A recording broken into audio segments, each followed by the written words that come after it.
welcome to another episode of Areva. Today, we have with us somebody who is really smitten by her passion. Makalu থেকে অন্নপূর্ণা থেকে Everest থেকে লটসে থেকে mountaineer Piyali Basak আজকে ও আমাদের সাথে আছে। Piyali, welcome to our show Areva. Thank you. Welcome Piyali. We really feel very very privileged তোমাকে পেয়ে। ছোটবেলা থেকে শুরু করা যাক। তুমি একটু বলো আমাদেরকে তোমার ছোটবেলাটা কেমন ছিল, কি তোমাকে প্রভাবিত করে এই মাউন্টেনিয়ারিং এর দিকে যেতে?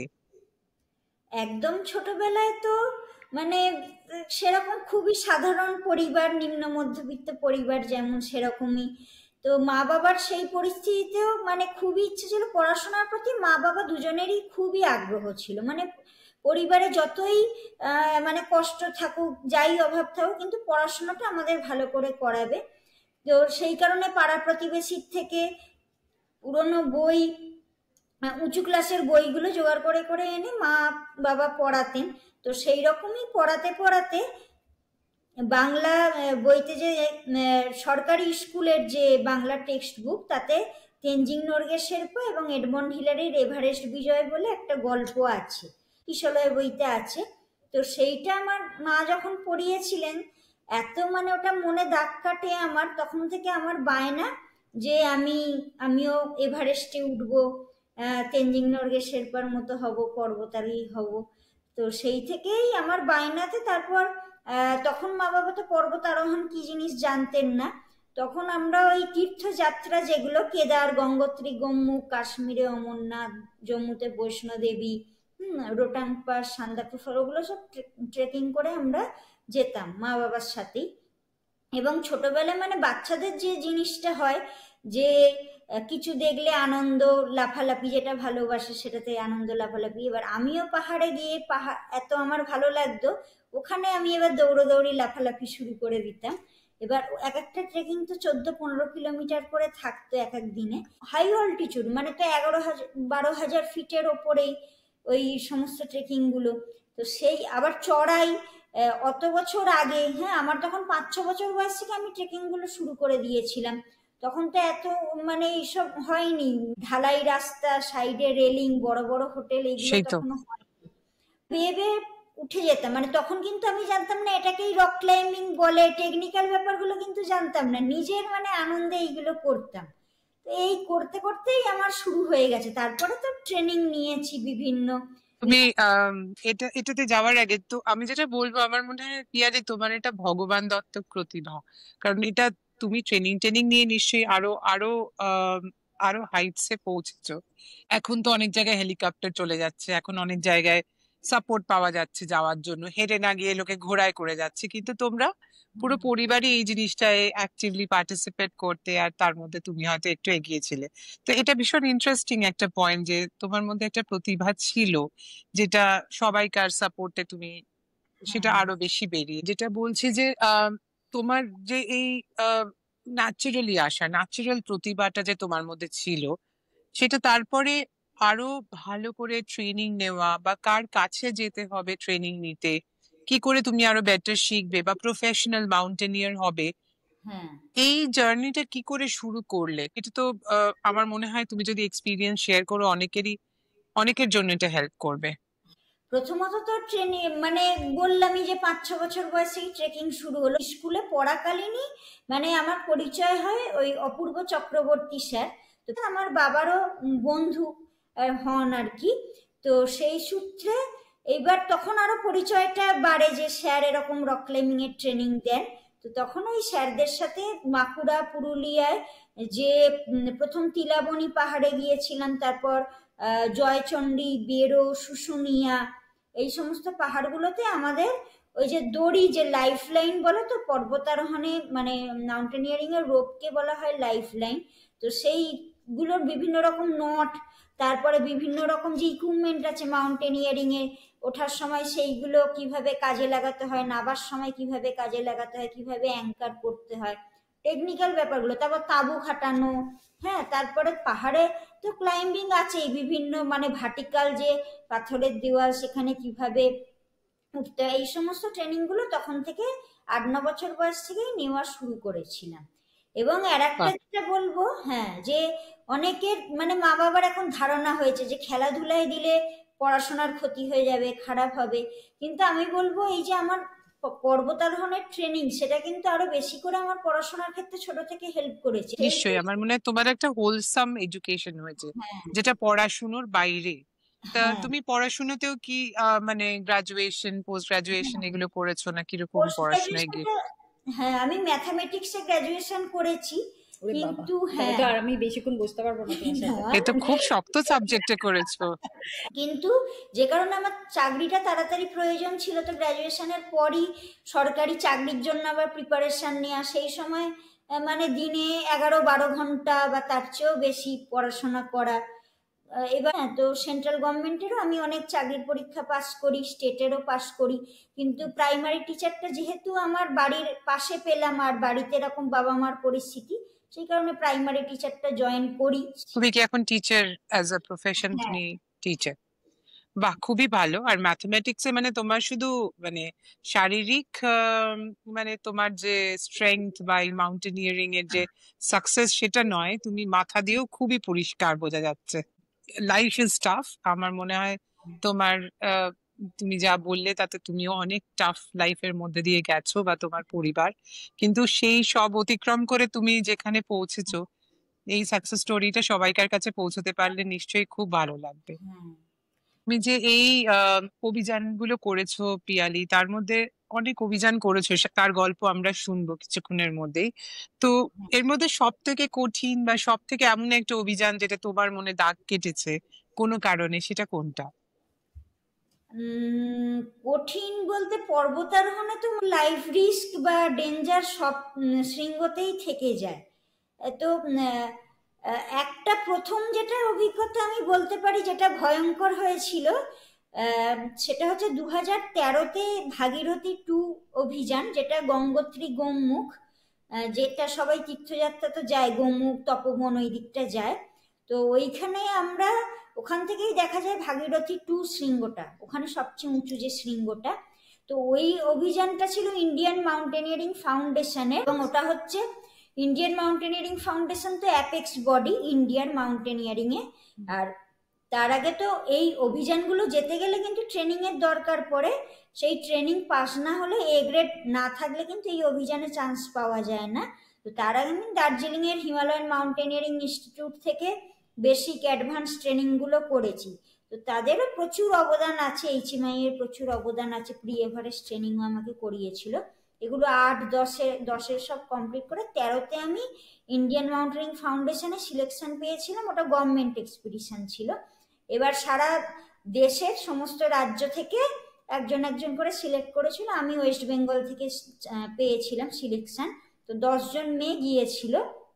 এইবার আমরা যখন ওই অভিযান ঠিক আছে ভালো মতনই করছি, ট্রেকিং করে পৌঁছেছি, তারপরে নন্দনবন বলে জায়গা, ওখানে বেস ক্যাম্প করেছি, advance base camp, camp 1, camp 2, summit এগুলো যাচ্ছি।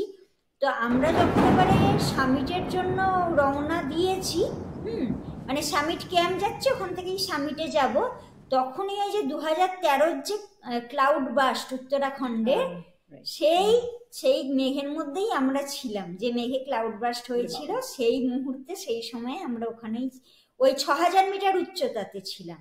তো এটা তো একটা সাংঘাতিক এক্সপিরিয়েন্স, ওই ক্লাউড বার্স্টের মধ্যে থাকা। মানে শুধু ভয়ঙ্কর একদিক দিয়ে ভয়, আর একদিক দিয়ে নিশ্চয়ই তুমি অনেক কিছু ওর মধ্যে থেকে দেখেছো বা ফিল করেছো, যেটা পরে রিফ্লেক্ট করাতে তোমার অনেক কিছু মনে হয়েছে। একটু এক্সপিরিয়েন্সটা শেয়ার করো। হ্যাঁ, তো ওখানে যে ওটা তো প্রায় 21-22 হাজার ফুটের ওপরে, হ্যাঁ, আর আমরা তো যখন উঠছিলাম খাড়াই পাথরের দেওয়াল বেয়ে বেয়ে, আর ওখানে কি হয় মানে নিচে যেমন মাটি থাকে, পাথরটাকে ধরে রাখে, যত উপরে যাব আর মাটি নেই, তো পাথরগুলো জাস্ট একটার ওপর একটা সাজানো, লুজ একদম বোল্ডার। আর ওখানে হচ্ছে মানে কোনোটা তো একটা ঘরের সমান পাথর, কোনোটা একটা 3-4 তলা বাড়ির সমান পাথর, এত বড় বড় এক একটা পাথর বোল্ডার। এবার ওখানে আমরা কোনো রোপও লাগাতে পারিনি, দড়ি লাগাতে পারিনি, কারণ কোনো অ্যাঙ্কার করার তো জায়গা নেই। অ্যাঙ্কার তো একটা সলিড পাথর থাকলে বা বরফের দেওয়াল বা পাথরের দেওয়াল থাকলে করা যায়, ওরকম লুজ বোল্ডার নড়ছে, যে কোনো সময় ওগুলো গড়িয়ে গড়িয়ে পড়ছে, ওখানে করা যাবে না অ্যাঙ্কার দিয়ে। আমরা দড়ি ছাড়াই উঠছিলাম খাড়াই, এবং পা রাখার তো জায়গা হচ্ছে শুধু পায়ের আঙুলের ডগাটুকু, মানে টোয়ের হয়তো কয়েক মিলিমিটার রাখতে পেরেছি। আমরা যে পাহাড়ে উঠি পুরো পা রাখার ওখানে জায়গা থাকে না, বরফের দেওয়াল হোক বা পাথরের দেওয়াল হোক। তা তুমি যে বলছো এই যে অ্যাঙ্কার করার জায়গা ছিল না, আমি একটু ভিজুয়ালাইজ করতে চেষ্টা করছি যে তোমরা যখন বেয়ে বেয়ে এটা উঠছো তো তোমার পাটা না হয় সাপোর্ট পাচ্ছে, হাতটা কিভাবে সাপোর্ট দাও তখন সেই ক্ষেত্রে? হাতটাও আমরা এরকম ভাবে ধরি, ওপরের যে রক বোল্ডার ওইগুলো ধরি, আর পায়ে ওইটুকুই আঙুলের ডগাটুকু রাখতে পারি। আর পিঠে তো ভারী ব্যাগ, মানে আইএফ এর এক্সপিরিয়েন্স আরো ভারী ব্যাগ থাকে, কারণ আর্মির স্টাইলে ওটা পুরো হয়। তো পিঠে প্রায় 17-18 বা 20 কেজির কাছাকাছি ওরকম ছিল। বাপরে। এবং তোমার প্রথমে যখন গেছো তখন তো ক্লাউড বার্স্ট হচ্ছিল না, তারপরে ওর মধ্যে দিয়ে চলে এলো। হ্যাঁ, যেই দিনকে আমরা, মানে ওটা 16ই জুন হয়েছিল, তো 16ই জুনেই আমরা ওই উচ্চতায়, মানে তখন পৌঁছে গেছি, 21,000 ফিট পৌঁছে গেছি। এবারে তারও ওপরে যাচ্ছি, সেই দিনকে সামিটে যাব আমরা। তখনই ওই ক্লাউড বার্স্টটা শুরু হয়। এইবার সামিটের অল্টিটিউডটা কতটা তোমরা যখন 21,000 ফিটে? হ্যাঁ, ওটা হচ্ছে 6,512 মিটার। আচ্ছা। হ্যাঁ, তো ওটাও মানে ওই রকম 22-23,000 ফুট, 23,000 ফুট ওরকম হবে। আচ্ছা আচ্ছা। তো এইবারে যখন ওই দমকা দমকা ঝড়ের ধাক্কাটা আসছে, এবার আমরা তো রয়েছি বললাম ওই খাড়াই পাথরের দেওয়াল, পাথর সব নড়বড়ে, পা ওইটুকু রাখতে পেরেছে, আর পিঠে ভারী ব্যাগ, এমন যে ধাক্কা মেরেছে পেছনে হেলে গেছি। ঠিক আছে, এবার বারবার যখন হাওয়ার ধাক্কাটা আসছে না, পুরো পাথরের দেওয়ালে একদম গাটা ঘেঁষিয়ে রাখতে হচ্ছে যাতে না হাওয়া কোনো দিকে ঢুকতে পারে। হাওয়াটা যদি ওই পাথর আর আমার বডির মাঝখানে যদি ঢুকে যায়, তাহলেই ধাক্কা মেরে মানে উড়িয়ে নিয়ে চলে যাচ্ছে। এই এবার ওরম ভাবেই একটা ধাক্কা পুরো লেগে গেছে, ঝড়ের ধাক্কা। এবার পেছন দিকে ডিসব্যালেন্স হয়ে, এবার পেছনে তো ভারী ব্যাগ, পেছনে একটু হেলে যেতে গিয়ে হয়েছে পুরো ভারী ব্যাগটা একদম পেছনে তো টানছে। এবার 1,000 ফিট নিচে ওই গ্লেশিয়ার, মানে আমরা মেঘেরও ওপরে উঠে এসছি, আর 1,000 ফিট নিচে গ্লেশিয়ার দেখা যাচ্ছে না, মানে উড়ে গিয়ে পড়লে কোথায় গিয়ে পড়বো খুঁজে পাওয়া যাবে না। এবং তখন কি, এগুলো কিন্তু আমার বলতে এত সময় লাগছে, কিন্তু এক পলকেরও বোধহয়। নিশ্চয়ই। আর এই অভিজ্ঞতার মধ্যে থাকাটাই তো একটা বিশাল ব্যাপার। তুমি যে যখন এটা এক্সপিরিয়েন্স করছো, এটা তো ভীষণ স্কেরি একটা ফিলিং। ওয়েদার ফোরকাস্ট কিছু ছিল না যে তোমরা বুঝতে পারোনি যে এখন যেতে পারবে না বা কিছু? ওয়েদার ফোরকাস্ট থাকে, কিন্তু ওই তুষার ঝড়টা কেন বোঝা যায়নি ঠিক জানি না, কারণ কাউকেই তো সাবধান করা যায়নি না। না হলে তো কেদারের মন্দিরেও, যে কেদার মন্দিরটা তো একটুর জন্য বেঁচে গিয়েছিল, ওখানে তো অনেক তীর্থযাত্রী ফেঁসেছিল এবং মারাও গেছেন, কিন্তু গঙ্গোত্রী গোমুখে এরকম পুরো ভাগীরথী নদীর গতিপথে বদলে গিয়েছিল। এবার কোনো পাথর ধরেছি, একটা বিশাল বড় পাথর থেকে ধরেছি, হ্যাঁ, যে ভাবলাম এত বড় পাথর আমার ওজনটা নিয়ে নেবে। এবার যখন ধরেছি দেখছি যে পাথরটা আমার দিকে চলে আসে, মানে হ্যাঁ, কি ভয়ঙ্কর অভিজ্ঞতা এটা। এবং ওই পাথরের ওপর তো মানে একদম চূড়ার, মানে আকাশ ছুঁয়েছে, এবং পরপর তো পাথরগুলো সাজানো, ওপরের পাথরগুলো দেখছি যে মানে ওটা যেই নড়ে উঠছে, নড়ে যাচ্ছে, নড়েছে। আমি তো সাথে সাথে ভয় পাথরটা ছেড়ে দিয়েছি, কারণ আমি তো নিচে পড়বই, সাথে আমাদের ওই পুরো 1,000 টন পাথরের ধস আমার উপর পড়বে, মানে খুঁজে আর পাওয়া যাবে না। তো সাথে সাথে আমি পাথরটা ছেড়ে দিয়ে তখন ওই ব্যালেন্সে, মানে শুধু পায়ের, তখন তো মানে মৃত্যুর মুখে গেছে, তখন একটা আলাদা শরীরে শক্তি এসে যায় না নিজেকে বাঁচানোর জন্য। তো তখন ওই পায়ের আঙুলের ডগাটুকু, ওই যে কয়েক মিলিমিটার যে আঙুলটা রাখতে পেরেছি পাথরের উপর, সেইটাতেই পুরো ব্যালেন্স এবং পুরো শক্তি দিয়ে নিজেকে মানে ব্যালেন্সটা সামলে নিয়েছেন, কিছু না ধরে। কিন্তু ওই যে এক মুহূর্তের মধ্যে এতটা এনার্জি খরচ হয়ে গেছে, এইগুলো মানে হয়তো না ঘটলে মানুষ বোঝা যায় না যে কতটা শরীরকে খরচ, মানসিক ভাবেও তো একটা ড্রেইনড হয়ে গেছে। মানসিক, হ্যাঁ একদম। ওই এক মুহূর্তের মধ্যে যেন মনে হচ্ছে মানে তুমি মারা যেতে পারো এক্ষুনি, তুমি মৃত্যু মুখে দাঁড়িয়েছিলে সেই মুহূর্তে, দিয়ে পুরো হাঁপাচ্ছি, মানে হৃৎপিণ্ড তো তখন মানে ভাবে চলছে যেন 100 কিলোমিটার দৌড়ে এসছি এমন মনে হচ্ছে, এতটা ক্লান্ত হয়ে গেছি। তো যাই হোক, একটু হয়ে এবার তো প্রচন্ড ভয় পেয়ে গেছি, কারণ আবার যদি এরকম ঝড়ের ধাক্কা চলে আসে কিভাবে নিজেকে বাঁচাবো। তারপরে যাই হোক, তা উঠতে তো হবেই। এবার উঠতে উঠতে তারপর শেরপা স্যার খানিকটা, একজনই ছিল আমাদের, সে খানিকটা ওপরে, তারপর উনি সামিট ক্যাম্পে তখন পৌঁছে গেছেন। তখন এবার মানে তখন বেশি নেই, এই ঘটনাটা ঘটেছে সামিট ক্যাম্প বলে যে একটা মানে একটু মানে ইয়ে মতো জায়গা আছে, গ্রেডিয়েন্টটা কম, এখন তো পুরো খাড়াই বেয়ে উঠছি, ওখানটা একটু গ্রেডিয়েন্ট কম, ওখানে আমাদের তাঁবু লাগানো হবে, সামিট ক্যাম্পটা করা হবে। তো সেইটা কিন্তু কত বলবো, 25-30 ফুট ওপরে, যার সামিট ক্যাম্পের 25-30 ফুট নিচেই এই ঘটনাটা ঘটছিল আমার সাথে। তো এবার শেরপা স্যার যখন ওখানটা পৌঁছেছে, এবার আমি তো জোরে জোরে চেঁচাচ্ছি, তখন তো খুব আমি ভয় পেয়ে গেছি যাতে শেরপা স্যার অন্তত একটু আসে, কারণ একা একদম পড়ে গেছি, তাহলে একটু অন্তত মানে সাহসটা পাবো। কিন্তু তুষার ঝড়টা পুরো যাচ্ছে উল্টো দিকে, মানে হাওয়ার সাথে যদি শব্দটা যায় তাহলে পৌঁছে যায়, কিন্তু যদি ঝড়টা উল্টো দিকে হয় তাহলে আমার কথাটা তো পৌঁছচ্ছে না। 20-25 ফিট একদম দূরে নয়, আমি একদম উপরে দেখতে পাচ্ছি যে এইখানেই আমাদের সামিট ক্যাম্প হবে, মানে কত রকম টেকনিক্যাল চ্যালেঞ্জেস না। হ্যাঁ, কিন্তু সমস্ত শক্তি দিয়ে চেঁচাচ্ছি, যত শক্তি আছে, কিন্তু আমার গলার আওয়াজ পৌঁছচ্ছেই না ওখানে, মানে হাওয়ার বেগেতে উল্টো দিকে চলে যাচ্ছে। তো যাই হোক, হঠাৎ করে দেখি শেরপা স্যার নিজের থেকেই ওখানটায় দেখলাম এলো, পাহাড়ের ধারটায় দাঁড়িয়েছিল, দেখতে পেলাম, তখন আমি আবার ইশারা করে ডাকলাম ওনাকে, তো উনি আবার এলাম, দিয়ে সাথে সাথে ওই 25-30 ফুট উঠে গেলাম, দিয়ে তো ওখানে সামিট ক্যাম্প তাঁবু টাবু লাগিয়ে করা। কিন্তু এবার ক্রমশ ঝড়ের বেগ বাড়ছে এবং বিদ্যুৎ চমকাচ্ছে, মানে আমরা যেখানে রয়েছি তার 3-4 ফুট আমাদের আশেপাশের মধ্যে বিদ্যুতের ঝলকানি। এখানে মেঘ গর্জন হলে যেমন জানলা দরজা কেঁপে ওঠে, সে তার চেয়ে তো বেশি আওয়াজ হচ্ছে ওখানে। আমরা তো সেই মেঘ গর্জনের ভেতরে আছি, যেখানে বিদ্যুৎটা চমকাচ্ছে, মেঘে মেঘে ঘর্ষণ হচ্ছে, সেইখানেই আমরা দাঁড়িয়ে রয়েছি।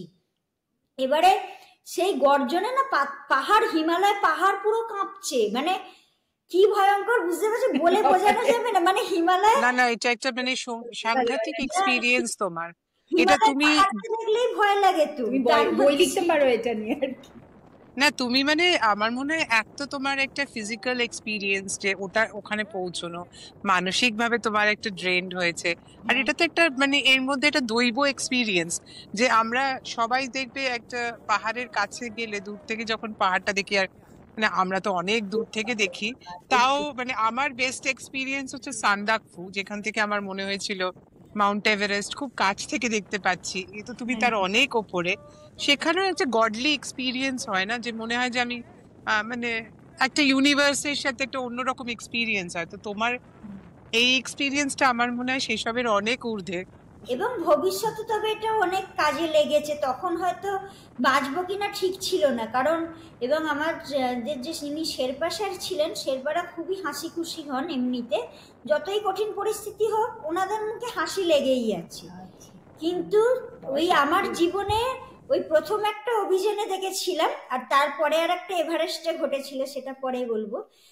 তো ওই ভাগীরথী 2 অভিযান প্রথম কোনো শেরপা স্যারকে দেখলাম, মানে মুখটা পুরো ওনার না লোহার মতো কঠিন হয়ে আছে, মানে মুখে কোনো হাসি নেই।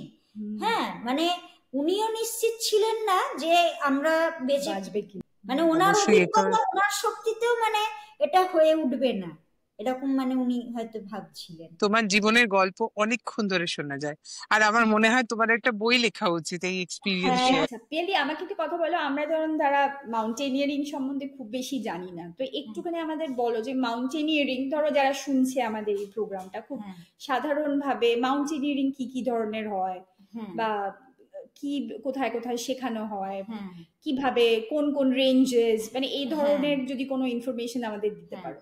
মাউন্টেনিয়ারিংটা তো মানে হিমালয় যেটা, তার বেশিরভাগ মানে 70% কিন্তু ভারতেই অবস্থিত। পৃথিবীর উচ্চতম শৃঙ্গগুলো হয়তো নেপালে, সবগুলো, একমাত্র কাঞ্চনজঙ্ঘাটা ভারত নেপাল সীমান্তে আছে। হ্যাঁ, বাকি সবগুলোই নেপালে আছে, কিছু পাকিস্তানে আছে, কিছু চীনে মানে তিব্বতে আছে। আর আমাদের ভারতের তো ওইদিকে লাদাখ, একদম উত্তর পশ্চিমে লাদাখ, জম্মু কাশ্মীর, হ্যাঁ পুরো তো হিমালয় ওখান থেকে স্টার্ট হয়ে যাচ্ছে ভারতের।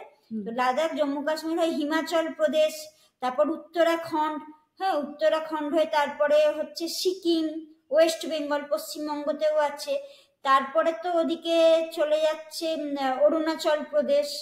হ্যাঁ, অরুণাচল প্রদেশ একদম নর্থ ইস্ট হয়ে গেল, উত্তর পূর্ব, পুরোটা জুড়েই তো হিমালয় আছে, এবং পুরোটা জুড়েই কিন্তু, এবং এটা পৃথিবীর মধ্যে একটা অন্যতম আমাদের দেশ ব্যতিক্রম, এতগুলো মাউন্টেনিয়ারিং ইনস্টিটিউট এবং সরকারি ইনস্টিটিউট পৃথিবীর কিন্তু আর কোনো দেশে নেই। কেউ আমাদের দেশের ছেলে মেয়েদের মতো এইরকম সুযোগ, পর্বতারোহণ শেখার সুযোগ আর পৃথিবীর কোনো দেশেই কিন্তু পায় না। হ্যাঁ, কাশ্মীরে আছে JIM Jawahar institute of mountaineering and winter sports, আর একটা আছে IISM Indian institute of skiing and mountaineering, এবং আমি স্কিও শিখেছি ওই সমস্ত সরকারি ইনস্টিটিউট থেকে। তারপরে হিমাচলে আছে অভিমাস আছে, তারপরে উত্তরাখণ্ডে আছে নেহেরু ইনস্টিটিউট অফ মাউন্টেনিয়ারিং, তারপরে সিকিমেও একটা সরকারি ইনস্টিটিউট আছে, আর ওয়েস্ট বেঙ্গলে তো আছে HMI দার্জিলিং এ হিমালয়ান মাউন্টেনিং ইনস্টিটিউট, তারপর অরুণাচল প্রদেশে আছে national institute of mountaineering and adventure sports NIMAS. এইগুলোতে যেতে গিয়ে কি করতে হয়, মানে তোমার কিছু পরীক্ষা দিয়ে ঢুকতে হয় নাকি? হ্যাঁ, এইগুলো প্রথমে তো এই যে বললাম রক ক্লাইম্বিং, ট্রেকিং, সেইগুলো একটু প্রাথমিক অভিজ্ঞতা থাকতে হয়, এবং তারপরে এইগুলোর আবার স্কলারশিপ হয়। প্রথমত তো এগুলো গভর্নমেন্ট পুরোপুরি মানে ভর্তুকি দিয়ে চালাচ্ছে, যেমন সরকারি স্কুল হয় না, হ্যাঁ স্কলারশিপ বা এটা গভর্নমেন্ট ফান্ড আছে, অনেক গভর্নমেন্ট ফান্ড, মানে স্কলারশিপ যদি কেউ নাও পেতে পারে, যে কোর্স ফিটা সেটাও গভর্নমেন্ট ভর্তুকি দেয়, মানে যাকে কোর্স ফি দিয়ে যেতে হয়, এখন হয়তো ওটা ওয়েবসাইটে সাবসিডাইজ করা, যাকে সাবসিডি করা আছে, মানে এক একজনের স্টুডেন্টের পেছনে 1-1.5 লাখ টাকা করে গভর্নমেন্ট খরচা করে, কিন্তু কোর্স ফি দিতে হয় হয়তো 20,000 মতো এখন হয়েছে। 1 মাসের থাকা খাওয়া ট্রেনিং সবই ইনস্টিটিউট থেকে দেয়, এবং গ্লেসিয়ারে নিয়ে গিয়ে অনেক উচ্চতায় 16,000 ফুট উচ্চতায় নিয়ে গিয়ে গ্লেসিয়ারে ট্রেনিং হয়। তো কিন্তু এই 1-1.5 লাখ টাকা সরকার দেয়, স্টুডেন্টকে দিতে হয় ওরকম 20-22 হাজার টাকা, আর যদি স্কলারশিপ পেয়ে যায় তাহলে পুরো ফ্রি। এবং স্কলারশিপের জন্য বললাম তাহলে একটু রক ক্লাইম্বিং, ট্রেকিং এর অভিজ্ঞতা গুলো থাকতে হবে, সার্টিফিকেট গুলো দেখে। আর একটা দৌড় হয়, যেমন আমাদের ওয়েস্ট বেঙ্গলে শিলিগুড়িতে হয়, আমাদের কলকাতার সল্টলেক স্টেডিয়ামে হয়।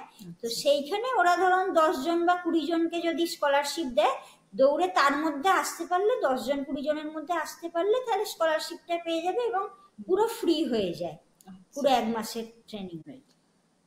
তো একজন ধরো আজকে ভারতবর্ষের কোনো তোমার ছোটবেলায় যেমন তুমি শুরু করেছিলে, সেরকম যদি ছোটবেলায় বা ধরো একটা 8-9-এ পড়া ছেলে মেয়ের যদি এরকম ইচ্ছে হয়, তাহলে বেটার হচ্ছে একটু রক ক্লাইম্বিং, একটু ওরকম কিছু কোর্স করা, করে তারপরে যে স্টেটে আছে তার ওপর বা কোন দিকটা যেতে চায় অ্যাক্সেস করে সেই গভর্নমেন্ট ইনস্টিটিউট গুলোর সাথে যোগাযোগ করলে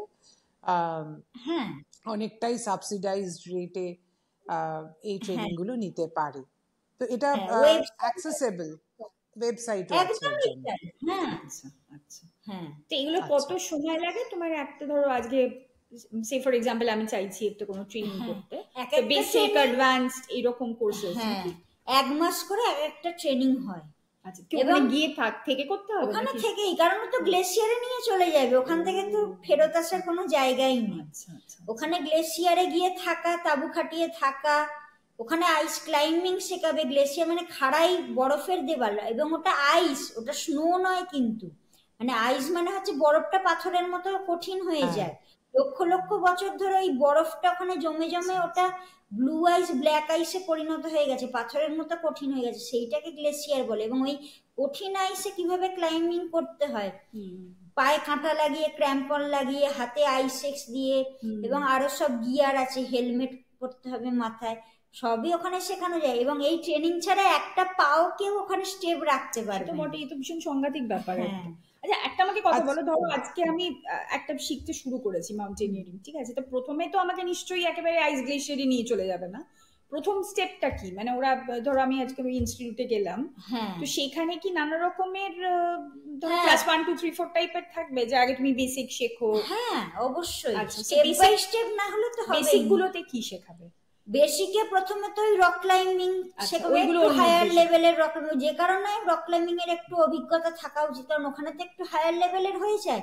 বা ব্যাগের মধ্যে পাথর ভরে দেয় তখন, মানে শুধু খালি হাতে রক ক্লাইম্বিং নয়, পিঠে যে ওয়েট নিয়ে তখন করতে হবে। হ্যাঁ, তো আমাদের তো, আমার ক্ষেত্রে আরো আমার একটা ইয়ে হয়েছে, মানে বলবো সৌভাগ্য, যে কুশাং শেরপা স্যার ছিলেন, উনি পৃথিবী বিখ্যাত কাংসং ফেস, যেটা এভারেস্টের কাংসং ফেস বলে একটা রুট আছে, যেটা পৃথিবীর সবচেয়ে বিপজ্জনক, সবচেয়ে কঠিন, এবং সেইখান দিয়ে ওই স্যাররা এক্সপিডিশন করেছেন এবং রুট ওপেন করেছেন টিমের জন্য। তো সেই স্যারদের কাছে শেখার সুযোগ পেয়েছি, এবং ওনারা যেহেতু অনেক বড় মাপের, আমাদের ট্রেনিং প্রচন্ড কঠিন ওনারা করিয়েছিলেন, প্রচন্ড কঠিন ভাবে। সবগুলো কোর্স হয়তো এতটা কঠিন করানো হয় না, এবং আমাদের যেহেতু ওটা প্রি এভারেস্ট ট্রেনিং ছিল, আমি প্রি এভারেস্টের মানে এভারেস্ট অভিযানে HMI থেকে আমি সুযোগ পেয়ে গিয়েছিলাম। আচ্ছা, বেসিক কোর্স যখন করেছিলাম তখনই আমাকে ওনারা সিলেকশন করে নিয়েছিলেন। তো সিভিলিয়ান আমি ছাড়া আর কেউ সেইভাবে ছিল না, বাকি সব আর্মি থাকে, আর্মি এবং শেরপা ছিল। আর অরুণাচল প্রদেশের গভর্নমেন্টের এভারেস্ট অভিযানের টিম যারা সিলেকশন পেয়েছিল তাদের টিম ছিল, আর ওয়েস্ট বেঙ্গল থেকে আমি এবং শেরপা এবং আর্মিরা ছিল। কিন্তু মানে রেজাল্ট করেছো তাহলে, কারণ ওখানে যে এত বিপজ্জনক জায়গা এবং সমস্ত স্টুডেন্টদের সেফটি রাখা, সেই তো শেখানোই তো ওখানে কঠিন। মানে এটা তো স্কুল কলেজের মতো জায়গা নয়, ওখানেও মানে প্রাণ চলে যেতে পারে, পুরোটাই প্র্যাকটিক্যাল বেস, পুরো প্র্যাকটিক্যাল, থিওরিও হয় প্র্যাকটিক্যাল। তো যে কারণে প্রচুর মানে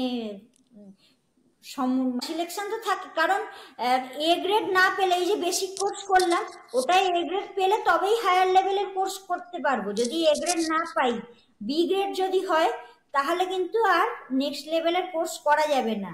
এবং এখানেও আর একটা বলি, পর্বতারোহণের আর একটা সবচেয়ে ভালো যেটা জিনিস, এখানে কিন্তু শুধু পাহাড়ে কে কত ভালো উঠছে সেইটা নয়, এবং মানুষ হিসেবে সে কেমন, সে পাহাড়ে ওঠার পাশাপাশি ওই যে 1 মাস স্যাররা পুরো অবজার্ভ করে, এবং স্যারদের অভিজ্ঞতা এত বেশি, মানে এক একটা কোর্সে তো 80 জন মতো ছেলে মেয়ে আসে, সেখান থেকে সব বাদ যেতে থাকে, ঠিক আছে, ধীরে ধীরে বাদ গিয়ে হয়তো 40-50 জন কোর্স কমপ্লিট করতে পারে। এই মানুষ ব্যাপারটা কি এই জন্য যে এটা তো একটা টিম ওয়ার্ক, যে এই যে তুমি বললে যে ক্লাউড বার্স্টের মধ্যে পড়েছিলে, একা পড়ে গেছিলে, কিন্তু একে আরেকজন যে দেখতে পাবে বা যাকে ডাকবে, সেও যে তোমার তার নিজের লাইফটা রিস্ক করে তোমাকে রেস্কিউ করতে যাবে, আমার মনে হয় এই জায়গাটা মানুষের কম্পোনেন্টটা খুব ইম্পর্টেন্ট। আচ্ছা পিয়ালি, একটু কথা বলো, তুমি হঠাৎ যে এই গেলে, তোমার কি মানে কিছু মানে টানে, ধরো তুমি সে ফর এক্সাম্পল কিছুদিন গেলে না, তোমার কি মনে হয় যে না আবার যাই পাহাড়ে বা এরকম একটা কিছু? একদমই, শুধু সেইটা নয়, মানে আমার এমন ছোটবেলা থেকে এই জিনিসটা, পাহাড়ে গেলে আমি সুস্থ থাকি, এবং সমতলে এলে মানে যেন দিন দিন অসুস্থ হয়ে পড়ছি, এরকম হয়ে যায়, মানে শরীরের মধ্যে, ব্রেনের মধ্যে আমার সত্যি করে এটা প্রভাবটা পড়ে। আর বেশি দিন থাকলে মারাই পড়বো সমতলে, এরকম পরিস্থিতি চলে যায়। হ্যাঁ, এবং পাহাড়ে গেলে আমার যেটা হয়, মানে 8000 মিটারকে তো বলা হয় যে ডেথ জোন, 26,000 ফুট হচ্ছে ডেথ জোন, তার উপরে গেলে অক্সিজেন এতটাই কম, মানে উচ্চতা এত বেশি হচ্ছে, অক্সিজেন এত কম, ওটাকে ডেথ জোন বলা হয়। তো সেখানে তো মানুষ আর খাবারই হজম করতে পারে না, কারণ শরীরে তো অক্সিজেন যাচ্ছে না, ব্রেনে অর্গানে অক্সিজেন যাচ্ছে না, অর্গানগুলো কাজ করছে না। অন্যদের যেখানে 50-60 নেমে যায় অক্সিজেন স্যাচুরেশন ওই উচ্চতায় গিয়ে, আমার সেখানে 95-96 অক্সিজেন স্যাচুরেশন থাকে।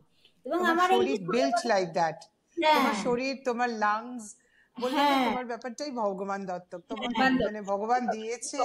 এই অনেকে তো হয় না, গান না শিখেও ভীষণ ভালো গান গাইছে, তোমার সেই রকম যে মানে তোমার শরীর তৈরি হয়েছে এইটার জন্য, মানে তখনই স্যাররা বলেছিল যে মানে তুমি পর্বতারোহণের জন্যই সৃষ্টি হয়েছে, তো পর্বতারোহণ কখনো ছেড়ো না। আর একটাও কি, আমার সমতলে কিন্তু ওজন কম থাকে বা কমে যায়, আন্ডার ওয়েটে থাকি, পাহাড়ে গেলে অন্যদের 10 কমে যাচ্ছে, তোমার বেড়ে যাচ্ছে, ওখানে আমার বাড়ছে, অন্যদের 10-11 কেজি ওয়েট লস হয়ে যাচ্ছে, আমার 4-5। তুমি সমতল ভূমির জন্য তৈরি হওনি পিয়ালি। তো তোমার এই জার্নিটার সামনে কি দেখো তুমি, যে তোমার মানে সামনে কি ইচ্ছে, তুমি তোমার ফিউচারটা কেমন করে দেখো, এই যে এক্সপিরিয়েন্সটা বা এই যে তোমার প্যাশন টুয়ার্ডস মাউন্টেনিয়ারিং?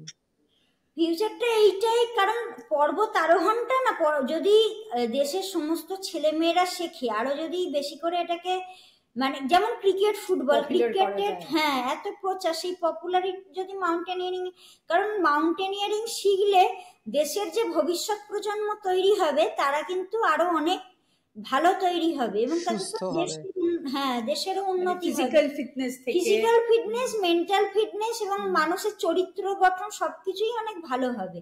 কিন্তু পর্বতারোহণ তো সেইভাবে কেউ জানেও না, বোঝে না, সরকারও সচেতন না, এবং ক্রিকেটে যেমন স্পন্সর প্রচুর, সাপোর্ট প্রচুর, পর্বতারোহণেও সেটাও নেই, কারণ তারা জানেই না ব্যাপারটা, বোঝে না। ভালো এটা ন্যাচারালি কিন্তু ফিজিক্যাল ফিটনেস ভীষণ কন্ট্রিবিউট করে মেন্টাল ফিটনেস কে, কারণ আমরাও মানে আমরা তো শহুরে মানুষ, তোমার ক্ষমতার ধরা ছোঁয়ার বাইরে মানে ওর কাছাকাছিও যেতে পারবো না, কিন্তু এটা দেখেছি যে কিছু একটু ফিজিক্যাল এক্সারসাইজ করলে কিন্তু অনেক বেশি এনার্জি বাড়ে, অনেক বেশি মেন্টালি স্টেবল লাগে। তাই তুমি যেটা বলেছো একদম ঠিক, যদি সত্যি সেটা হয় তাহলে। কিন্তু এটার জন্য তুমি কি সাপোর্ট, মানে তুমি কি কোনো সাপোর্ট খোঁজো কারুর কাছে, যে এই যে বলছো যে স্পন্সরশিপ বা অ্যাওয়ারনেস এগুলো বাড়লে আরো লোকে জানবে? সত্যি তো অ্যাওয়ারনেসটাই নেই আজকে, কি ভাবে এত মাউন্টেন, যেটা ক্রিকেট বা ফুটবল, আজকাল রাগবি, কত কিছু গেমস তো মানে লোকে অ্যাডিক্টেড, টিভি খুলে দেখছে, কিন্তু মাউন্টেনিয়ারিং নিয়ে সেইটা নেই। তো তোমার স্বপ্নটা কি? তুমি, কারণ আমরা এই যে পডকাস্টটা করছি, আমরা আরো গল্প তোমার কাছে নিশ্চয়ই শুনবো, কিন্তু তোমার স্বপ্ন কি? তুমি এই পডকাস্টের মধ্যে দিয়ে কি মেসেজ দিতে চাও সবাইকে, বা কোনো সাপোর্ট যদি চাও, I think you can use this platform to call out that. আমি তো প্রথমত চাই আমি যে এবারে মানে নতুন ছেলে মেয়েদেরও শেখাবো, আগামী প্রজন্ম যাতে তারা পর্বতারোহণে আসে, শেখানো, এবং দেশ মানে এটা সমাজের ভালো কাজেও যাতে লাগানো যায় পর্বতারোহণকে।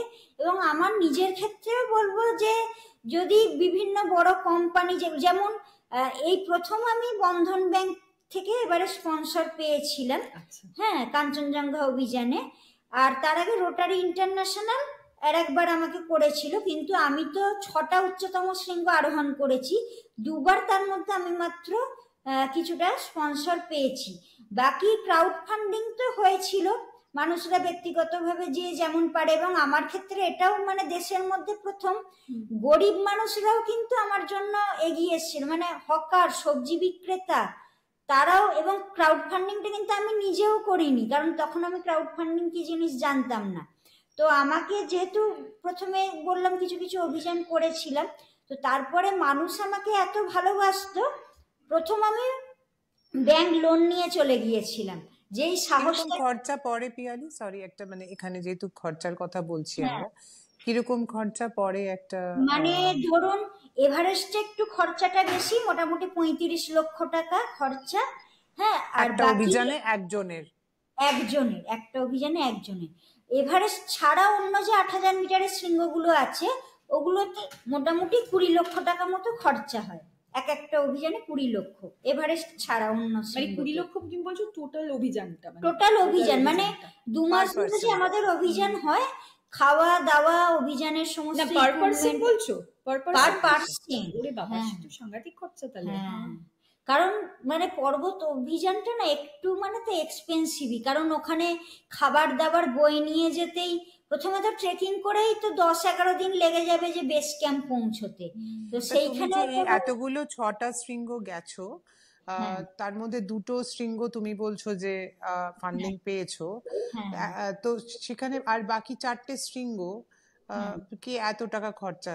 4টে নয়, বাকি আরো আমি 6টা করেছি, 2টো আমার হয়নি সামিট, কারণ ওয়েদার খারাপ, পর্বতারোহণটা তো পুরো ওয়েদারের উপর করছে। 2টো মানে সেই 6টা কিন্তু আমার নিজের ব্যাংক লোন, এবং এই সাহসটা কেউ করেন না। বাবা, নিজের ব্যাংক লোন আমার তো মানে 70 লক্ষ টাকা ওরকম ব্যাংক লোন হয়েছিল, এখন কিছুটা কমে কমে তাও 40-45 লক্ষ টাকা মতো হয়ে গেছে। সত্যি এটা আমার মাইনে নেশা, ব্যাংক লোন নিয়ে তো অনেক রকম নেশা হয়, খারাপ নেশাটা ঠিক না, কিন্তু এই ধরনের সত্যি মানে সারা জীবনে আচ্ছা একটা কথা বলো, তোমরা যখন ধরো ফিরে আসো বা ওখানে যখন যাও, ধরো ফিরে আসো, ফিরে গিয়ে এসে কি কোনো রিপোর্ট দিতে হয় বা কিছু দিতে হয়? হ্যাঁ, ওখানে তো আমাদের ভিডিও ফটো করতে হয়। আচ্ছা। হ্যাঁ, এবং বিভিন্ন রকম প্রমাণ ওগুলো দিয়ে তারপর যেগুলো নেপালে হয় নেপাল গভর্নমেন্ট থেকে সার্টিফিকেট গুলো দেয়, আচ্ছা। আর যেগুলো ইন্ডিয়ার হয় ইন্ডিয়ান মাউন্টেনিং ফাউন্ডেশন ওনারা সার্টিফিকেট গুলো দেন। তো কিছু কি তোমাকে জানতে হয় যে ধরো এই ইনফরমেশন নিয়ে এসো বা কিছু, সেরকম কিছু না, মানে তোমরা মাউন্টেনিয়ারিং সামিটে পৌঁছে তোমরা যদি সামিটে সাকসেসফুল হও বা না হও, সেই পুরোটা ওই চারিপাশের ভিডিওটা, কারণ ওখানে সমস্ত গুলো দেখলে যারা অভিজ্ঞ মানে স্যাররা আছেন নেপাল গভর্নমেন্টের, তারা ঠিক বুঝে যাবে। হ্যাঁ, গভর্নমেন্ট এখানে কোনো স্পন্সর করে না তোমাদের যে ফান্ড লাগে? কারণ এটা তো ধরো ইন্ডিয়া গভর্নমেন্টের একটা গর্ব যে তুমি যেহেতু ইন্ডিয়াতে বিলং করো, আমি বলছি, এখানে কোনো স্পন্সরশিপ পাও? হ্যাঁ, না, এবার এইটা হচ্ছে এমনিতে মাউন্টেনিয়ারিং স্পোর্টসটা পড়ে স্টেট গভর্নমেন্টের আন্ডারে। হ্যাঁ, স্টেট স্পোর্টসে মানে ইউথ সার্ভিস ডিপার্টমেন্টের আন্ডারে পড়ে, যে কারো মানে ফিনান্সিয়াল সাপোর্টের দিকে সেন্ট্রাল গভর্নমেন্ট করে না, অ্যাওয়ার্ড দেয়, অ্যাওয়ার্ডের সাথে কিছু টাকা দেয়, কিন্তু ইয়েটা করে না, ফান্ডিং করে না। কিন্তু স্টেট গভর্নমেন্টের একটা নিয়ম আছে যে কিছু টাকা দেয়, মানে ওটার মধ্যে 7.5 লক্ষ টাকা মতো দেওয়ার নিয়ম আছে, সরকারি নিয়ম, কিন্তু সেইটা এবার পাওয়াও যায় না, নানা রকম সেটা নিয়ে সমস্যা। মানে 20 লক্ষ টাকা যদি তোমার খরচা হয় তাহলে 7.5 লাখ টাকা হয়তো গভর্নমেন্ট নিয়ম। হ্যাঁ, অবভিয়াসলি অনেক রকম কমপ্লেক্সিটি আছে হয়তো, এটা মানে আমাদের হাতে এসে পৌঁছয় না। আচ্ছা, সেটা অনেক কারণ আছে। বলো ধরো 1 বছরে তুমি কটা বড় অভিযান করতে পারো? একটাই করতে পারো না? না, ওরকম কোনো ব্যাপার নয়। আমি যদি ফান্ড জোগাড় করতে পারি, আমি এবং মেডিকেল ফিটনেস আমাদের করাতে হয়, সেইগুলো যদি ঠিক থাকে, আমি সারা বছরে যত খুশি আমি অভিযান করতে পারবো। কিছু স্পেসিফিক তোমার তো টাইম আছে নিশ্চয়ই, যেমন ধরো বর্ষাকালে নিশ্চয়ই তুমি অভিযান করতে যাবে। বর্ষাকালে আবার লাদাখের দিকটাতে হয়। হ্যাঁ, কারণ জুলাই আর সেপ্টেম্বর লাদাখে তো অতটা বৃষ্টি হয় না, লাদাখটা তো একটা কোল্ড ডেজার্ট বলে না। হ্যাঁ, ঠান্ডা মরুভূমি, তো ওখানে সেইভাবে বৃষ্টি হয় না, ওখানে করা যায়। আর এমনিতে মার্চ এপ্রিল মে এই টাইমটা নেপালের 8000 মিটারের শৃঙ্গগুলো করা যায়, আর সেপ্টেম্বর অক্টোবরেও নেপালে বা তিব্বতের দিকে 8000 মিটারের শৃঙ্গগুলো করা যায়। আর বাকি ওই বললাম যে July August September Ladakh Kashmir বা হিমাচল প্রদেশ ওই দিকটা করা যায়। তুমি যে শৃঙ্গগুলো করেছো তার নাম বলো। প্রথমে তো ইন্ডিয়ান হিমালয়তে করেছি রেনক, তারপর কাবরু সাউথ, তারপরে হচ্ছে মুলকিলা, তারপর কামেট, তারপর ভাগীরথী 2, তিনচেনকাং, সিকিমে তিনচেনকাং, বারাসিগড়ি গ্লেসিয়ারে আননেমড পিক, ওটাও হিমাচল প্রদেশে। ব্যাপারটা কিসের আননেমড মানে হচ্ছে ওই পিকে এখনো শৃঙ্গতে কোনো নাম আর কি দেয়া হয়নি, এখন অনামা শৃঙ্গ, মানে ফেমাস হয়নি পিকটা এরকম ভাবে। হ্যাঁ, মানে খুব বেশি মানুষ এখনো যায়নি, পৌঁছতে পারেনি। হ্যাঁ, তো সেই রকম। আর এইগুলো হচ্ছে ভারতীয় হিমালয়তে। তারপর নেপাল হিমালয় বললাম পৃথিবীর উচ্চতম শৃঙ্গগুলো, সেইগুলো 2018 থেকে করেছিলাম। মানাসলু 8ম উচ্চতম শৃঙ্গ, তারপর গিয়েছিলাম ধৌলাগিরি 7ম উচ্চতম শৃঙ্গ, তারপরে গিয়েছিলাম এভারেস্ট উচ্চতম, আর লোৎসে হচ্ছে 4র্থ উচ্চতম শৃঙ্গ, তারপরে হচ্ছে মাকালু 5ম উচ্চতম শৃঙ্গ, অন্নপূর্ণা 10ম উচ্চতম শৃঙ্গ। ক্রিকেটে যেমন বড় বড় কোম্পানির সাপোর্ট আছে, এবার আমাদের তো বললাম পরিবার তো সেইভাবে অত ভালো ব্যাকগ্রাউন্ড মানে পরিচিতি নেই। বড় পরিবার যদি ধরো ধনী পরিবারও হয় তাহলেও তো তোমাদের এটা প্রচুর, মানে এক একটা তো খরচা ভীষণ। এটা কোনো পরিবার মানে অনেক পরিবারে আবার কি মানে চ্যানেলটা থাকে, বড় বড় জায়গায় পরিচিতিটা থাকে বড় কোম্পানির সাথে, স্পন্সরশিপটা পাওয়া সোজা হয়ে যায়। আর আমি যেহেতু আরো চন্দননগর মফস্বল এরিয়ায় থাকি, কলকাতায় থাকলে আরো একটু পরিচিতি, বা দিল্লি মুম্বাইয়ের ওরা হয়তো খানিকটা অনেকটাই সুযোগ সুবিধা পায়। দেখি ট্রেকিং প্রচুর বেড়েছে, লোকে ট্রেকিং করতে, অনেক লোক ট্রেকিং করতে যায়। যে আমরা যে সোসাইটিতে থাকি এখানে আমাদের একজন চেনা মেয়ে, ওদের একটা গ্রুপ আছে, ওরা ট্রেকিং করতে যায় রেগুলার ইন্টারভেলসে, ওই লেকস অফ কাশ্মীর এই সেই নানা রকম জায়গায়। মানে তোমার মতো ওরকম হিমালয়ান সামিটে যাওয়ার তো সবার ওটা তো অনেক ইয়ে ব্যাপার। তবে খানিকটা বেড়েছে এই যে ট্রেকিং, যাই হোক সেটা সোশ্যাল মিডিয়ার খানিক বেড়েছে। হ্যাঁ, ট্রেকিংটা বাড়লেও এখানেও আর একটা একটু সমস্যা কি হয়েছে, এবারে দেখবেন ট্রেকিং এ গিয়ে প্রচুর মৃত্যুটাও কিন্তু বেড়ে যাচ্ছে।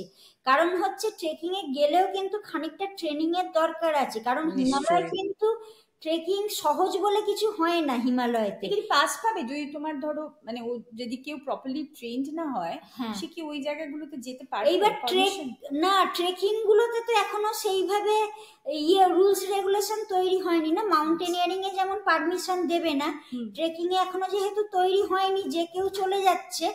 এইবারে ট্রেকিং এ যে জায়গায় যাচ্ছে সেখানে যদি একটা ওয়েদার খারাপ হয়ে যায়, তুষার ঝড় চলে আসে, ধস চলে আসে, সামান্য তো হিমালয় বেড়াতে গিয়েই তো এই ঘটনাগুলো ঘটতে পারে। সেখানে ট্রেকিং তো তাও তো একটা একটু তো অল্প হলেও ইন্টেরিয়ার জায়গায় তাদেরকে ঢুকতে হচ্ছে না, সেখানে তো কোনো সাহায্য পৌঁছবে না। এবং ওয়েদার খারাপ হয়ে গেলে কিন্তু কোনো রেস্কিউ বা হেলিকপ্টার কোনো কিছু পৌঁছতে পারবে না। সুতরাং নিজেকে বাঁচাতে গেলে কি কি মানে প্রাথমিকটা তো অন্তত জানতে হবে যে একটা তুষার ঝড় এসে গেলে বা হাই অল্টিটিউড সিকনেস বলে ট্রেকিং এও তো অনেকের ৮,০০০ ফুট, কিন্তু ৮,০০০ মিটার বলছি না, ৮,০০০ মিটার মানে তো ২৬-২৭,০০০ ফুট হয়ে গেল, আমরা যেটা যাই এভারেস্ট ২৯,০০০ ফুট, কিন্তু ৮,০০০ ফুট থেকে হাই অল্টিটিউড শুরু হয়ে যাচ্ছে। ৮,০০০ ফুটের ওপর থেকে নানা রকম সমস্যা, হেডেক, বমি, অনেকে ৮,০০০ ফুটের ওপরে গিয়ে মারা গেছে হাই অল্টিটিউড সিকনেসে, এই ঘটনাও ঘটেছে। সুতরাং হাই অল্টিটিউড সিকনেস যাতে না হয়, কিভাবে নিজেকে শরীরকে প্রিপারেশন নিতে হয়, বেশি বেশি জল খেতে হয়, হ্যাঁ, ব্রিদিং এক্সারসাইজ করা, এবং যদি হেডেক হচ্ছে বা বমি বমি ভাব হচ্ছে, খেতে পাচ্ছে না, সাথে সাথে যে নিচে নেমে আসতে হবে, এগুলো লুকোতে নেই। অনেকে ভাবছে এত খরচা করে এসছি ট্রেকিং এর টাকা দিয়ে নান করে নেবে যাব, জোর করতে গেল ওপরে গিয়ে এমন অসুস্থ হয়ে পড়লো। আর হাই অল্টিটিউড সিকনেসের কোনো ওষুধ নেই, হ্যাঁ, কোনো ওষুধ দিয়ে সারানো যাবে না, এবং ওর থেকে হার্ট ফেলিওর হয়ে যায়, ব্রেন স্ট্রোক হয়ে যায়, কারণ লাংসে জল জমে যায়, লাংসে তারপর ব্লাড জমে যায়, কাশির সাথে রক্ত বেরোয়, ব্রেনে জল জমে যায়, ব্রেন সোয়েলিং হয়ে যায়, ব্রেন আর কাজ না করলে তো, ব্রেন না কাজ করলে তো সব অর্গানিক ফেলিওর করে যাবে। ওখানে তো লাইফ রিস্ক না, বিপদ মানে তো জীবনই চলে যাচ্ছে অনেকে, জীবন চলে যাবে। এবং হাইপোথার্মিয়া যেটাকে বলে, হাইপোথার্মিয়া হচ্ছে এই যে তুষার ঝড় চলে এলো, ভিজে গেল বা ঠান্ডাটা বেড়ে গেল, ওখানে হচ্ছে ধরো 0°C, তার কিছু একটু জোরে হাওয়া শুরু হলো, তখন কিন্তু ওই 0°C -25°তে চলে যেতে পারে। সুতরাং মানে এমার্জেন্সি সিচুয়েশনের জন্য নিজেকে কিভাবে বাঁচাতে হবে সেই ট্রেনিং বা এইগুলো প্রস্তুতি রাখা দরকার। পরে তো আমি এভারেস্ট তুষার ঝড়ের মধ্যে গেছি, অনেক মানে ৮,০০০ মিটারের শৃঙ্গ অভিযান, যেখানে তুষার ঝড় এলে বাঁচার কোনো কিছু, ওটা তো ভাগীরথী 2 ছিল, ৬,৫০০ মিটারের একটা পিক ছিল, বেঁচে এসছি। কিন্তু ৮,০০০ মিটার পাসাংলামু শেরপা, উনি কিন্তু এভারেস্টের চূড়ায় পৌঁছেছিলেন, কিন্তু তুষার ঝড় এসে যাওয়ার জন্য আর নিচে ফিরে আসতে পারেননি, মারা যান। এবং এই দুটো তো একটু বিখ্যাত হয়েছে, প্রচার পেয়েছে, কিন্তু প্রচুর অগুন্তি মানুষ তুষার ঝড়ে পড়ে মারা গেছে ৮,০০০ মিটারে। সেইখানে আমি কিন্তু এভারেস্ট এবং লোৎসে, আমার বললাম এই ফান্ডের প্রবলেম, হ্যাঁ, তো ওখানে তো পারমিশন নিতে গেলে, এভারেস্টের পারমিশন নিতে গেলেই 14-15 লক্ষ টাকা নেপাল গভর্নমেন্টকে দিতে হবে, শুধু পারমিশনের জন্যই 14-15 লক্ষ টাকা দিয়ে দিতে হবে 35 লক্ষর মধ্যে। এবার বাকিটা তো অভিযানের খরচা, আমাদের যেটা হবে খাওয়া দাওয়া, অভিযানের ইকুইপমেন্ট। তো সেখানে কি হয়েছে, আমার এবার টাকাটা দিতে মানে জোগাড় হয়নি, তো কি করে দেবো, দেরি হচ্ছে, কিন্তু আমি এদিকে চালিয়ে যাচ্ছি অভিযান। এবার 4 নম্বর ক্যাম্প, মানে ওটা হচ্ছে লাস্ট ক্যাম্প, ওখান থেকে এবার সামিটে যাব। তো সেইখানে আমি পৌঁছে গেছি, তখন আমার পারমিশনই আসেনি। এবার আমি যদি পারমিশন ছাড়া এভারেস্টের চূড়ায় উঠে যাই, তাহলে কিন্তু নেপাল সরকারের অনুযায়ী আমার জেল হয়ে যাবে, এবং আমাকে ব্ল্যাক লিস্টে দিয়ে দেবে, কোনোদিন আর আমাকে পারমিশনই দেবে না অভিযানে আসার নেপালে, যে কারণে তো পারমিশন ছাড়া আমি সামিটে যেতে পারবো না। এবার আমি ওই 4 নম্বর ক্যাম্প হচ্ছে কিন্তু ডেথ জোনের ওপরে, 8,000 মিটারের ওপরে, 26,000 ফুটের ওপরে, সেখানে মানুষ থাকে না, কারণ অক্সিজেন সিলিন্ডার ছাড়া সামিট ক্যাম্পে, এভারেস্টের সামিট ক্যাম্পে থাকতেই পারবে না। যে কারণে সেটা বলে, সেটা হিলারি স্টেপটা আরো উপরে, ওটা চূড়ার কাছাকাছি গিয়ে, এটা হচ্ছে লাস্ট ক্যাম্প, এভারেস্ট সামিট করতে গেলে লাস্ট যে ক্যাম্প, সেটাও কিন্তু ডেথ জোনের ওপরে, 26,000 ফুটের ওপরে, সেটাকে বলে সাউথ কল ক্যাম্প, 4 নম্বর ক্যাম্প। তো এবারে ওটা কি করে, সবাই 3 নম্বর ক্যাম্প থেকে অনেক ভোরবেলা স্টার্ট করে, যার যেমন স্পিড, মানে ভোর 4টে, ভোর 5টা, 6টা, এরকম কিছুক্ষণ থাকবে, জাস্ট একটু জল খেলো, রেস্ট নিল, হ্যাঁ, দিয়ে সামিটে চলে গেল, সামিটে বেরিয়ে গেল, সন্ধেবেলা স্টার্ট করে দিল, দিয়ে সারা রাত তো আরোহণ করতে হয়, দিয়ে সারা রাত আরোহণ? হ্যাঁ, আলো চালু থাকবে কি করে? ওই হেড টর্চ, মাথায় আমরা হেড টর্চ লাগাই। আচ্ছা আচ্ছা। তো সারা রাত আরোহণ করে হেড টর্চ করে তারপরে পরদিন ভোরবেলা বা সকালবেলা যার যেমন স্পিড। কিন্তু তোমার ওইখানে কি কোনো জন্তু জানোয়ারের কোনো ভয় না, ওই উচ্চতায় তো ভাইরাস ব্যাকটেরিয়াও বাঁচে না, যেহেতু অক্সিজেন নেই, এত ঠান্ডা, ভাইরাস ব্যাকটেরিয়াও নেই। রাত্রি তো আরো ঠান্ডা হবে তাহলে? রাত্রিরে তো আরো ঠান্ডা, -50-60 ডিগ্রি থাকে। উচ্চারণ করছো? তুষার ঝড় এলে তো -80, 90, 100, বললাম না, হাওয়ার বেগ যত বাড়বে ওটা তত মাইনাসে চলে যাবে টেম্পারেচার। তো আমি তো গেছি তুষার ঝড়ে, সেইটা আমি বলছি। তো সবাই এবার কি করে, ওই সামিট করলো, দিয়ে একবারে সোজা নিচে 4 নম্বর ক্যাম্পে ওই 2-4 ঘন্টাই থাকা, আর কেউ থাকে না। তো আমি সেখানে কিন্তু 2 দিন ছিলাম, আর আমি বললাম যেহেতু আমার তো অক্সিজেন সিলিন্ডারের দরকারই পড়ে না, এমনি নর্মাল অক্সিজেন স্যাচুরেশন। 4 নম্বর বেস ক্যাম্পের কথা বলছো? বেস ক্যাম্প একটাই, যেটা নিচে হলো, তারপরে হচ্ছে ক্যাম্প 1, ক্যাম্প 2, ক্যাম্প 3, ক্যাম্প 4, 4টে ক্যাম্প হবে। আর এগুলো কোনো পার্মানেন্ট নয়, এগুলো আমাদের উঠতে উঠতে খাড়াই বরফের দেওয়াল, পাথরের দেওয়ালে বরফ কুঠার আইসেক্স দিয়ে বরফ কেটে কেটে তাঁবু লাগাতে হয়। আর 4 নম্বর ক্যাম্পটা সাউথ কলটা অনেক বড় জায়গা, কিন্তু ওখানে মানে একবারেই মানুষ। এবারে যখন পারমিশনটা এলো তখন তুষার ঝড় আসছে। এবার ওয়েদার ফোরকাস্ট এসছে যে রেড অ্যালার্ট জারি হয়েছে, ভয়ঙ্কর তুষার ঝড় চলবে, সবাইকে যেন নিচে নেমে আসা হয়। সেই অবস্থায় আমি ক্লাইম্বিং ওপরের দিকে, এই খবর জানার পরেও, আর বললাম যে 35 লক্ষ টাকা খরচা, তার মধ্যে তো প্রায় অনেকটাই টাকা, প্রায় 27-28 লক্ষ টাকা তো আমি জমা করে দিয়েছি। এবার আমি যদি অভিযান ক্যান্সেল করে নিচে চলে যাই, আমার কিন্তু আর টাকা কোনো রিটার্ন হবে না, ওই টাকাটা পুরো চলে গেল। তখন তো এবার তুষার ঝড় এসে গেছে, রেড অ্যালার্ট জারি হয়ে গেছে, সবাইকে এবার নিচে পালাতে হবে। এবার আমি যদি ক্যান্সেল করে দিই, আমার তো বারবার আর আমি এই সুযোগ পাবো না, না এইভাবে ক্রাউড ফান্ডিং হওয়া, পাওয়া, কিছু তো পাবো না। তো আমি তখন ভাবলাম যে আমি চেষ্টা করি, আমার তো 2013-তে সেই অভিজ্ঞতাটা ছিল, আর অন্যদের থেকে তো কিছুটা আমার ব্যতিক্রমী কিছু শক্তি আছে, তো আর না পারলে তো ফেরত যেতে হবে, তো চেষ্টা তো করি। তো সেই তুষার ঝড়ের মধ্যে, এবং আমার শেরপা স্যারকেও ভালো বলতে হবে, কারণ উনি অ্যালাউ করেছেন, উনি আমার সাথে যেতে রাজি হয়েছেন, অন্য কেউ হলে যেত না। এবং উনি পরে বলেওছেন যে এরকম ভয়ঙ্কর অভিজ্ঞতা ওনার জীবনেও প্রথম, কারণ শেরপাদের তো অভিজ্ঞতা অনেক বেশি, ওনারা তো আরো অনেকবার যান।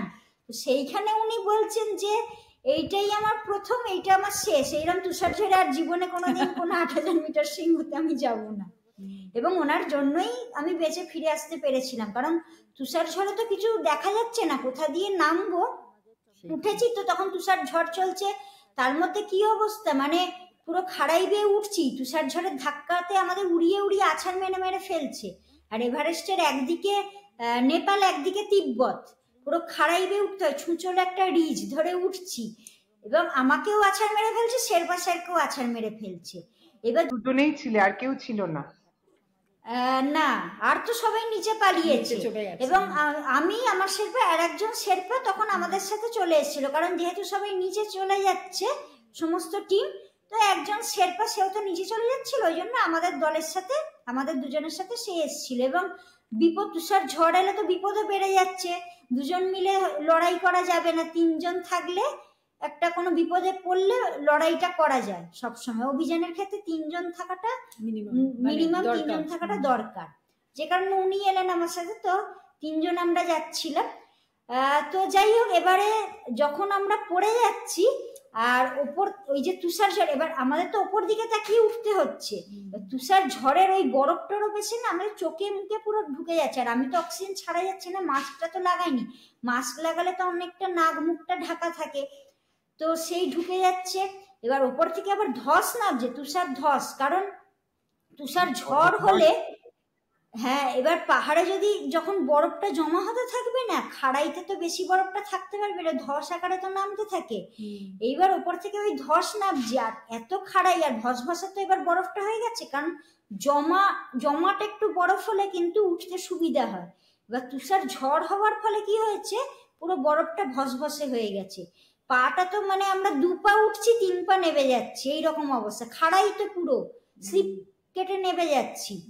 এবার ওপর দিকে যখন তাকিয়ে মানে তো উঠতে হচ্ছে, ওই ধসটা এসে এবার জোরে জোরে তো নিঃশ্বাস নিচ্ছি, কারণ কত জোরে নিঃশ্বাস নিতে হবে, অক্সিজেন ছাড়া উঠছি, হাঁপাচ্ছি, হাঁ করে করে নাক দিয়ে মুখ দিয়ে নিঃশ্বাস নিই, তার মধ্যে আবার এসে ওই বরফের ধসের ডেলা মুখের মধ্যে ঢুকে যাচ্ছে, নাকে ঢুকে যাচ্ছে, চোখে মুখে পুরো ঢুকে যাচ্ছে। তো সেইটার সাথে লড়াই করে করে উঠতে হচ্ছে। মানে এই অভিজ্ঞতা কারোরই হয় না, কারণ কেউ তুষার ঝড়ের মধ্যে যাই না। হ্যাঁ, তো শুধু এভারেস্ট না, এভারেস্ট লড়ছে চতুর্থ উচ্চতম, দুটো আমি 5 দিন টানা তুষার ঝড়ের মধ্যে থেকে দুটো 8000 মিটারের শৃঙ্গ আরোহণ করে নেমেছি। সে ভয়ঙ্কর অভিজ্ঞতা, অনেক কিছু ঘটেছে ওঠার এবং নামার মুখে, এবং প্রতি মুহূর্তে এমনিই তো লাইফ রিস্ক, প্রতি মুহূর্তে মৃত্যুর মুখে, তুষার ঝড়ের কারণে তো আরো বিপদে আমাদের পড়তে হয়েছিল, ভয়ঙ্কর। তো আরো অনেক আমাদের ওপর দিয়ে বরফের ধস, অ্যাভালাঞ্চ যাচ্ছে, মানে যে অ্যাভালাঞ্চ কত ভয়ঙ্কর হয় মানুষ জানে। এবং ওখানে পুরো তো ফাটলে ভর্তি থাকে, জানেন গ্লেসিয়ারে, আমরা যেটা এই কারণে ভয়ঙ্কর সুন্দর বলে, যে দূর থেকে দেখছি সাদা বরফের চূড়া, কত সুন্দর সানরাইজ দেখতে যাই, কিন্তু যখন আমরা ওই বরফের বুক দিয়ে উঠছি, পাথরের বুক দিয়ে, সেইখানে তো ফাটলে ভর্তি। এবং আপনারা জানেন যে জানো যে ছন্দা গায়েন সেই একবার যে পড়ে গেল কাঞ্চনজঙ্ঘাতেই, তারপর ফাটলে ঢুকে গেছে বলে তার আর বডি খুঁজে পাওয়া যায়নি। এরকম বহু বহু পর্বতারোহী ওই ফাটলে ঢুকে গিয়ে তাদের আর খুঁজে পাওয়া যায় না, কারণ ফাটল কত গভীর, কোথায় তার শেষ, কয়েকশো ফুট বা কয়েক হাজার ফুট, কেউ জানে না। হ্যাঁ, তো সেইখানে যখন এইবার বরফের ধসটা যাচ্ছে, তার মধ্যে তো আমি ঢুকে গেছি, ফাটল কোথায় আছে, কোথায় কি, কোথায় খাদ, কিছুই তো আমরা দেখতে পাচ্ছিলাম না। তো সেইটা পুরো থেকে বারে বারে ফিরে এসছো, আর সেটা তো ঠিকই, মানে মৃত্যুমুখ থেকে ফিরে এসছো, আরো অনেকদিন সুস্থ সবল থাকো, কিন্তু মানে এই এক্সপিরিয়েন্স গুলো কোথাও একটা লিখো। আমার মনে হয় শুধু আমাদের মতো সাধারণ মানুষ না, যারা মাউন্টেনিয়ারিং এ যাবে এক্সপিরিয়েন্স থেকে হয়তো এটা অ্যাপ্রিশিয়েট করবে, বুঝতে পারবে আরো কত যেগুলো ফেস করেছো, সেগুলোকে কিভাবে হ্যান্ডেল করেছো। আমার মনে হয় এটাতে অনেক শেখার আছে, কিছু ভাবে শেয়ার করো কখনো লোকের সাথে।